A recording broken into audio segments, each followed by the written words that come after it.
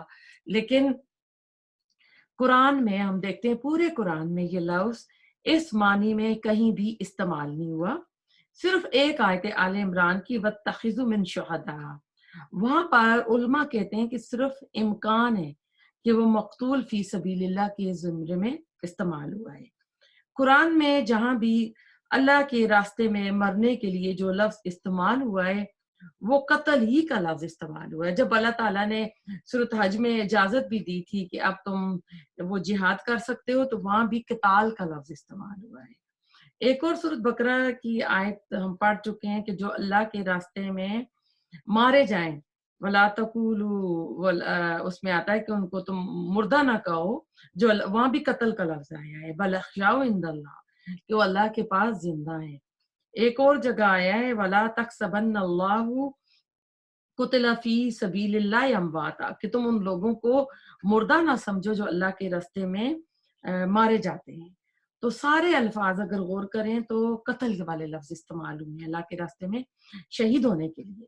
صرف پھر ایک حدیث میں بھی نا 4 بار جو لفظ استعمال ہوا وہ بھی اقتلا اقتلا کے ہوئے، کہ ایک شہید جو ہے جب شہادت کے مرتبے پہ پہنچتا ہے تو وہ خواہش کرتا ہے کہ میں دنیا میں دوبارہ جاؤں، پھر میں قتل ہو جاؤں، دوبارہ جاؤں، اس کا ہم ترجمہ کہتے ہیں کہ میں شہید ہو جاؤں، پھر میں شہید ہو جاؤں۔ تو وہاں پہ بھی اقتلا اقتلا کے لفظ استعمال ہوئے ہیں۔ تو ہمارے یہاں یہ لفظ بہت عام اس معنوں میں استعمال ہوتا ہے، تو اصل میں ایک حدیث میں شہادت کا لفظ بھی استعمال ہوا ہے کہ یعنی اس کو یہ شہادت نصیب ہو گئی۔ تو شہادت ایسا لفظ کہنا بھی جو ہم استعمال کرتے ہیں نا یہ غلط نہیں ہے، لیکن قرآن میں اللہ تعالیٰ نے یہ لفظ اس کے لیے نہیں استعمال کیا ہے۔ اس لفظ کا جو روٹ ورڈز ہیں شین ہا دال، شہد، شاہدہ، یشدو، یعنی وہ بندہ جو وہاں پر موجود تھا، اللہ سبحانہ تعالیٰ کے لیے استعمال ہوتا ہے عالم الغیبی والشہادت، کہ اللہ تعالیٰ جو عالم غیب کا اور یعنی غیب کا اور ظاہر کا جاننے والا ہے۔ تو لفظی معنی اس کا ہو جاتا ہے کسی کا موجود ہونا۔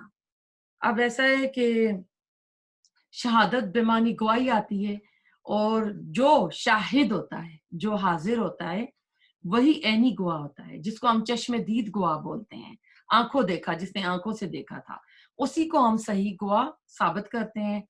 اب گواہی جو ہے نا اس میں اب یہ نمبر 1 تو ہم اسی کو یعنی جو شاہد ہوتا ہے وہی چشم دید گواہی ہوتا ہے۔ اور اگر گواہی کو آپ دیکھیں تو جو گواہی ہوتی ہے یہ 2 دھاری تلوار کی طرح ہوتی ہے، یہ ایک فریق کے حق میں ہوگی اور دوسرے کے خلاف ہوگی۔ جیسے کسی کے ساتھ کوئی کمپٹیشن ہوتا ہے نا، تو ایک بندہ جیت جاتا ہے اور ایک ہار جاتا ہے، تو گواہی کی بھی وہی صورتحال ہے کہ ایک بندے کے خلاف جائے گی اور دوسرے کے حق میں جائے گی۔ تو حق میں اگر کسی کے حق میں گواہی جا رہی ہو تو قرآن میں اللہ تعالیٰ نے اس کے لیے لام کا لفظ یوز کیا ہے۔ اگر کسی کے مخالف جا رہی ہوگی تو وہاں پر الا کا لفظ آتا ہے۔ سورۃ مائدہ کی آیت میں آتا ہے یا ایھا الذین آمنوا کونوا شہداء للہ بالقسط، کہ اللہ کے لیے گواہ بنو، للہ کے لفظ آئے ہیں، حق میں ہوگی تو لام کا لفظ ہے، اور اگر آئے گی کسی کے خلاف تو وہاں پہ اللہ کا لفظ آئے گا۔ پھر اس کا دوسرا معنی جو ہے شاہدہ، شاہدہ کا شاہد کا معنی دوسرے مددگار کے لیے بھی آتا ہے، اور قرآن میں اللہ تعالیٰ نے اس کو اس کے لیے بھی استعمال کیا۔ اور پھر اگر آپ اس پہ اور غور کریں تو ظاہر ہے مدد کون کرے گا؟ جو آپ کے پاس موجود ہوگا، جو آپ کے پاس حاضر ہوگا۔ تو سورۃ بقرہ میں آیا نا وَإِن كُنتُمْ فِي رَيْبٍ مِّمَّا نَزَّلْنَا عَلَىٰ عَبْدِنَا فَأْتُوا بِسُورَةٍ مِّن مِّثْلِهِ وَادْعُوا شُهَدَاءَكُم مِّن دُونِ اللَّهِ۔ تو ادھر بھی آپ دیکھیں شہداء کا لفظ جو آیا ہے، اللہ تعالیٰ کہتے ہیں کہ تم اپنے جتنے بھی تمہارے مددگار ہیں ان کو اکٹھا کر لو اللہ کے سوا۔ اگر تم ایک قرآن کی صورتوں سے ملتی جلتی ایک صورت بنا کے لے آؤ تو دنیا کی تاریخ گواہ ہے کہ آج تک یہ کام نہیں ہو سکا، اور خاص کر آج کے دور میں کمپیوٹر کا دور ہے، آج بھی صورت تو کیا کوئی آیت بھی قرآن کے مقابلے پر بنا کر نہیں لایا ہے۔ تو دو معنی سامنے آئے ہیں گواہی کے، لام کے ساتھ حق میں گواہی ہوگی، اور اللہ آئے گا این لام یا کے ساتھ اللہ، تو وہ اس کے خلاف ہوگی۔ تو دوسرا اس کا معنی جو ہے مددگار کا ہوگا، یعنی مدد وہی کر سکتا ہے جو آپ کے پاس موجود ہوگا۔ اب ہم آتے ہیں اس آیت کے اوپر کہ یہ رسولوں کی جو شہادت ہے، گواہی ہے، وہ کس طرح۔ تو آپ دیکھیں فریضہ رسالت جو ہے نا اس کو واضح کرنے کے لیے یہ قرآن کی جو یہ آیت ہے یہ بہت ہی اہم ہے، اور اس کی اہم ترین اصطلاح یہاں آئی ہے۔ اللہ تعالیٰ کی طرف سے پیغامات انسانیت کے لیے آتے رہے ہیں، اور اس میں تین شخصیات جو تھی ملوث تھی۔ نمبر 1 اللہ سبحانہ تعالیٰ، یعنی تین کڑیاں تھیں آپ سمجھ لیں۔ ایک کڑی اللہ سبحانہ تعالیٰ ہے، دوسری کڑی پھر آ جاتے ہیں رسول انبیاء جن کو اللہ تعالیٰ نے اپنے پیغامات دیے، اور تیسری پھر کڑی آ جاتی تھی ان کی قوم عوام الناس، جن لوگوں کو اللہ سبحانہ تعالیٰ کا پیغام پہنچایا گیا۔ اللہ تعالیٰ نے کلام بھیجا اپنے رسول کو، اور رسول کا کام کیا تھا کہ انہوں نے اپنی قوم کو یہ پیغام پہنچا دیا۔ پھر قوم کی جو ذمہ داری ہے کہ پھر رسول تو نہیں رہتے، رسول تو فوت ہو جاتے ہیں، اس کے بعد وہ قوم اس پیغام کو آگے پہنچاتی رہے۔ اب ایسا ہے کہ رسول نے اگر اپنا پیغام پہنچا دیا تو رسول کی تو ذمہ داری ختم ہو گئی، لیکن اگر خدا نخواستہ رسول پیغام نہیں پہنچاتا تو قوم کو وہاں پر ایک کریڈٹ مل جائے گا۔ پھر سوال و جواب پھر کس سے ہوگا؟ اس قاصد، اس میسنجر سے ہوگا۔ کہتے ہیں اس آیت کو سب سے اچھا احسن اصلاحی صاحب نے ان کی ایک بک ہے دعوت دین کے نام پہ، انہوں نے اس میں ایک مضمون لکھا تھا، 14 صفوں پر مشتمل تھا، شہادت الناس۔ تو انہوں نے اس تصور کو بہت ہی واضح کر کے وہاں پر بیان کیا ہے۔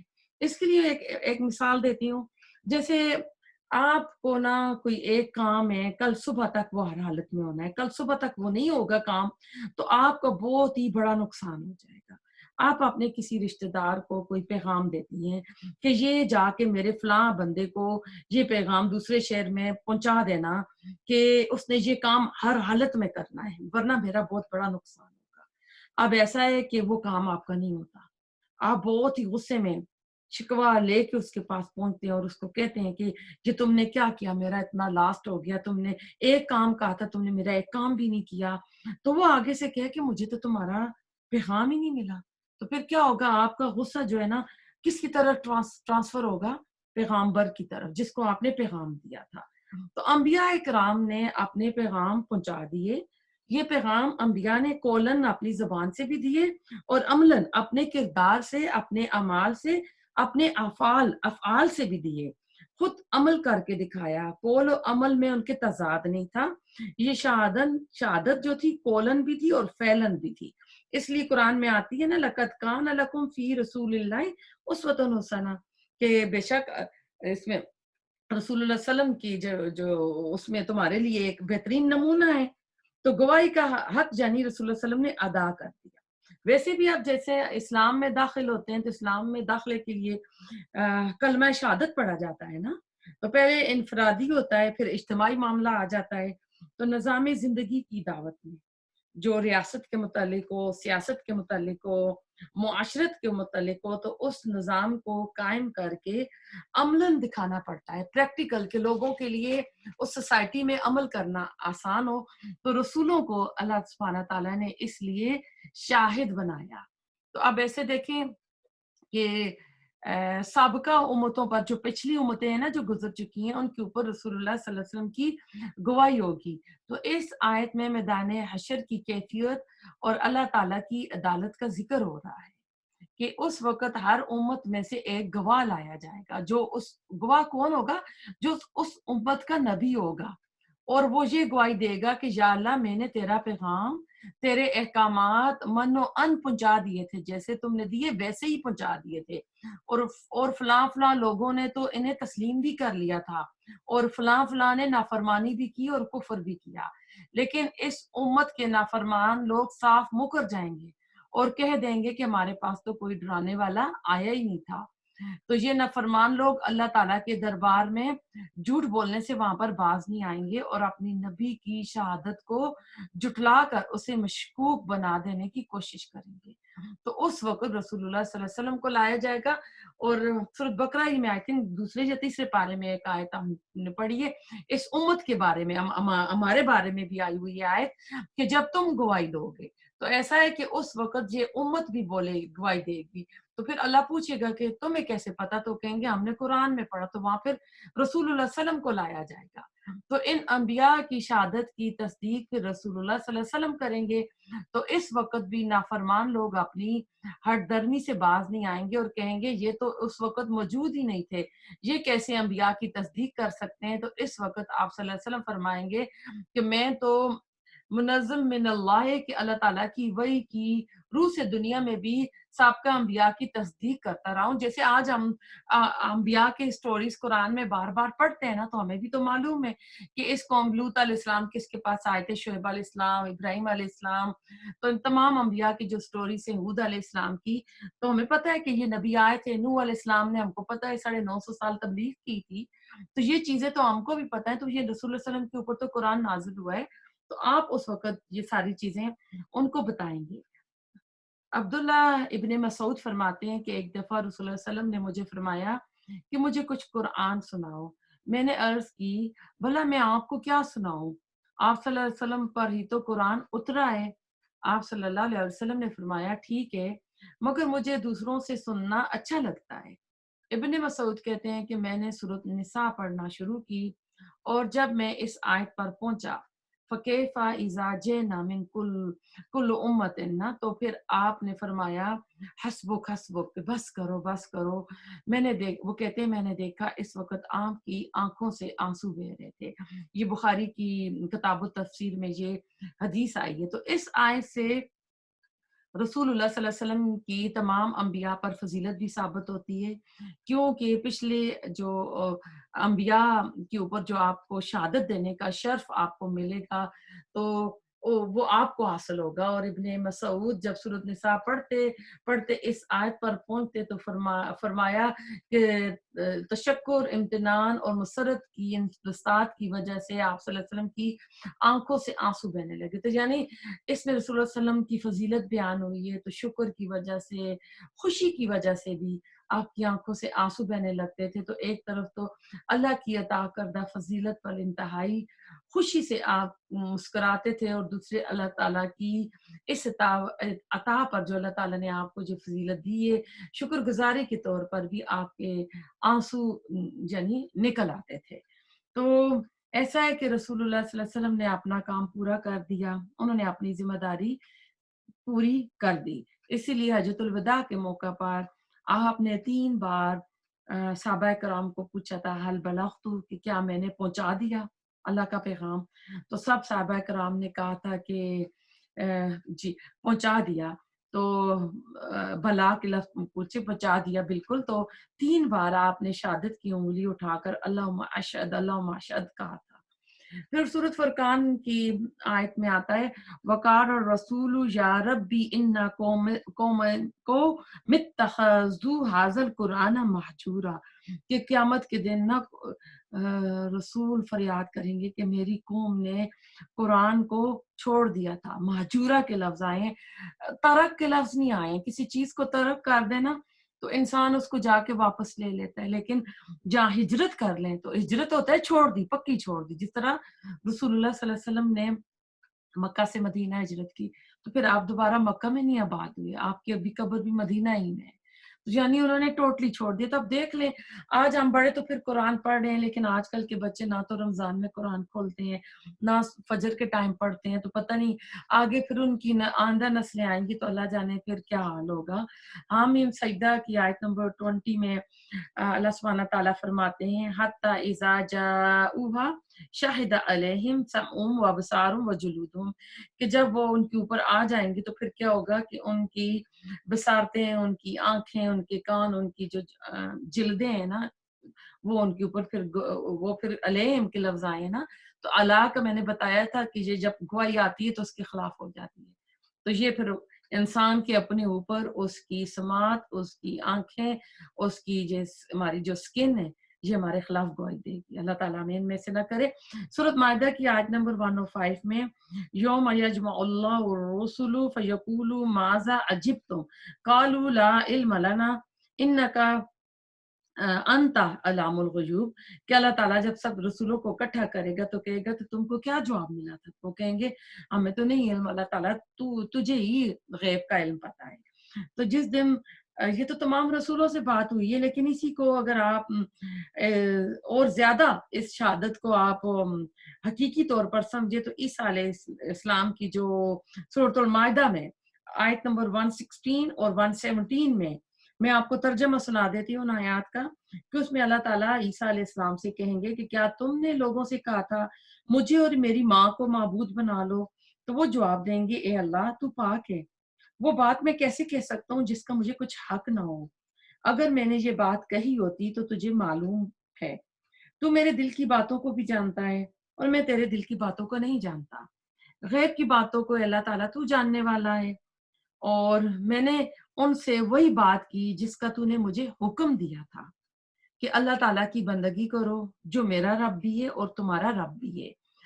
پھر عیسیٰ علیہ السلام کہیں گے جب تک میں ان کے اندر رہا اسی بات کی گواہی دینے والا رہا، جب تو نے مجھے وفات دی ان کا نگران حال تو پھر تو رہا، اور تو اللہ ہر چیز پر حاضر اور ناظر ہے.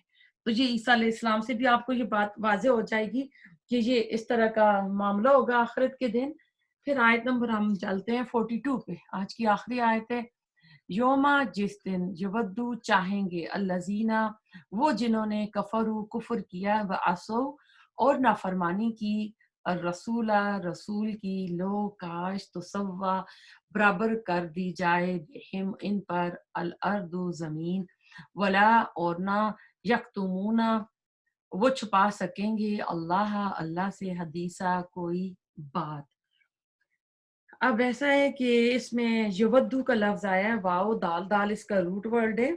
محبت سے اگلا درجہ ہوتا ہے، یعنی قیامت کے دن شدت سے چاہیں گے کون؟ وہ لوگ جنہوں نے رسولوں کی باتوں کا انکار کیا ہوگا کہ کاش آج زمین برابر کر دی جائے اور وہ زمین کے اندر نیچے چھپ جائیں اور کسی کو نظر نہ آئیں، کیونکہ ان کو دنیا کی عزتیں بہت پیاری تھیں. آپ صورت اسی کی جو آیت نمبر 37 38 وہ ساری لے آئے مختالن فخورہ والی، کہ وہ دنیا ہی کے لیے مال و دولت جمع کرتا رہا، وہ خرچ نہیں کرتا رہا، کنجوسی کرتا رہا. اگر خرچ کر بھی رہا تھا تو ریاکاری شو آف کے لیے کر رہا تھا، تو کیونکہ وہ دنیا کی عزت چاہ رہا تھا. تو وہی مضمون آپ دیکھیں، اسی کا دیکھیں اس رکوع کے اوپر، جیسے سمجھیں کہ آخری بات ہو رہی ہے، تتمہ جس کو بولتے ہیں.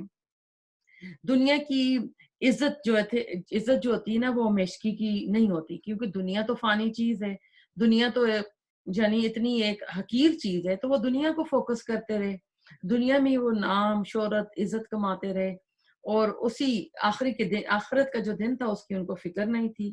دنیا ہی میں لوگوں کی تعریفیں چاہتے تھے، واہ واہ چاہتے تھے، تمنا کرتے تھے کہ دنیا بڑھے اور جمع کر کر کے رکھتے تھے. لیکن آخرت کے دن کیا ہوگا کہ وہاں یہ لوگوں سے چھپنے کے لیے کہیں گے زمین برابر ہو جائے. اب دنیا میں تو شہرت چاہتے ہیں نا، میرا نام ہو، میں اوپر آؤں، میری واہ واہ ہو. لوگ یہ چاہتے ہیں نا کہ میرے سے آگے کوئی نہ نکلے، کسی کو آگے لوگ نکلنے نہیں دیتے ہیں. تو اب دیکھیں آخرت میں کے دن کیا ہوگا کہ وہاں چھپنا چاہیں گے، وہ اس دن کی رسوائی سے، اس دن کی ذلت سے، جو پیچھے ہم نے پڑھا کہ رسوا کرنے والا عذاب ہوگا. تو کہتے ہیں کہ جس دن انسان دیکھ لے گا اپنے دونوں ہاتھوں کی کمائی کو جو اس نے آگے بھیجی، تو پھر کافر کہے گا کہ کاش میں مٹی ہوتا. یہ قرآن میں ایک اور جگہ کہا ہے. آسر رسولہ آسا آیا ہے انسا یار روٹ ورڈ ہوتا ہے. یہاں پر آئے رسول کی نافرمانی. اب یہاں تو ہر قوم اپنے اپنے رسول کے بارے میں کہہ رہی ہے کہ ہم نے اس رسول کی جو نافرمانی کی ہے, ہم نے قرآن کی بات نہیں مانی ہے. تو پھر اس میں حدیثہ کا لفظ آیا, حدیثہ بھی نکرہ ہے یہ. تو اس میں اگر ہم دیکھ لیں ایزا امت رسول صلی اللہ علیہ وسلم ہونے کے ناطے کہ ہمارے اندر بہت سے لوگ ہیں جو صرف قرآن کو لیتے ہیں, قرآن کو مان لیتے ہیں, لیکن وہ رسول اللہ علیہ وسلم کی حدیث کو نہیں لیتے ہیں. تب حدیثاً نکرہ آیا ہے, اس میں چھوٹی سے چھوٹی بات بھی ہے. تو وہاں پر یہ اپنی نافرمانیوں کے برے نتائج جو ہے نا دیکھ لیں گے. تو قیامت کا دن جو ہوگا یہ 50,000 سال کا ہوگا, اور لوگوں کی مختلف حالتیں ہوں گی ان کے اعمال کے مطابق. اب یہ مختلف حالتیں ہوئی ہیں نا, ان کو پھر آپ دیکھ لیں کہ جب 16 سال کے ہم ہوتے ہیں تو ہمارے اعمال کچھ اور ہوتے ہیں, 20-25 کے ہوتے ہیں تو کچھ اور ہوتے ہیں, 30 کے ہوتے ہیں, 35 کے ہوتے ہیں تو پھر تھوڑے تھوڑے دیندار بن جاتے ہیں, 40 کے ہوتے ہیں تو اور. تو یہ جو تبدیلی وقت کے ساتھ ہمارے حلیے میں, ہماری عبادات میں, ہمارے اعمال میں جو ہوتی رہتی ہے نا, تو یہ اس کے مطابق ہوگی.